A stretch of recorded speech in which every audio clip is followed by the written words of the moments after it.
Actor Santhanam அவருடைய நடிப்புல director Anand நாராயணனோட டைரக்ஷன்ல இங்க நான் தான் கிங்கு அப்படின்ற படம் வெளியாகி இருக்கு. இந்த படத்தோட ட்ரெய்லர், பாடல் எல்லாமே ரசிகர்களை கவர்ந்த நிலையில சந்தானமும் இந்த படத்துக்கு பயங்கரமான ப்ரமோஷனை பண்ணியிருந்தாரு. அண்ட் இந்த படத்தை பார்த்தவர்கள் ஆகா ஓகோன்னு புகழ்ந்து தள்ளியிருக்காங்க. ஸோ இப்போ இந்த படம் எப்படி இருக்கு, வெற்றியா தோல்வியா அப்படிங்கிற ரிவ்யூவை இந்த வீடியோல பார்க்கலாம். மேட்ரிமோனியில வேலை பார்க்குற சந்தானத்துக்கு 25 லட்சம் ரூபாய் கடன் இருக்கு.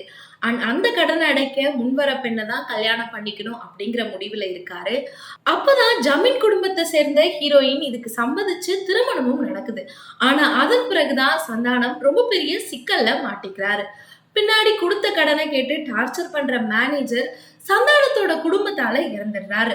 அந்த கொலையை மறக்க நினைக்கிற குடும்பத்துக்கு இன்னொரு ஷாக்கும் காத்திருக்கு.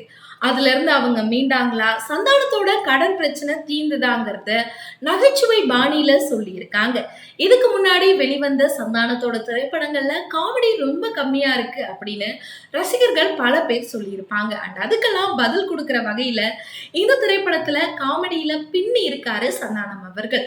நகைச்சுவையா இந்த திரைப்படத்தை பார்க்கணும் அப்படின்னு நினைச்சா கண்டிப்பா பல பேருக்கு இந்த படம் ட்ரீட்டாவே அமையும்.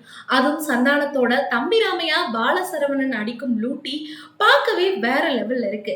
ஹீரோயினை பொறுத்த வரைக்கும் அவங்களுக்கு கொடுத்த வேலையை கரெக்டா பண்ணியிருக்காங்க. ஆனா படத்துக்கு இன்னொரு ஹீரோ அப்படின்னு சொல்ற வகையில இமான் அவர்கள் பின்னணி இசையிலையும் பாடல்லையும் பயங்கரமா ஸ்கோர் பண்ணியிருக்காரு. அண்ட் மாயோனே பாடல் கேட்கறதுக்கு ரொம்பவே இனிமையா இருக்குன்னு ரசிகர்கள் பலர் சொல்லியிருக்காங்க. இப்படி படத்துல பல நிறைகள் இருந்தாலும் செகண்ட் ஹாஃபுக்கு பிறகு படம் ரொம்பவே ஸ்லோவா போகுது அப்படின்னு பல பேர் பல கருத்துக்களும் தெரிவிக்கிறாங்க.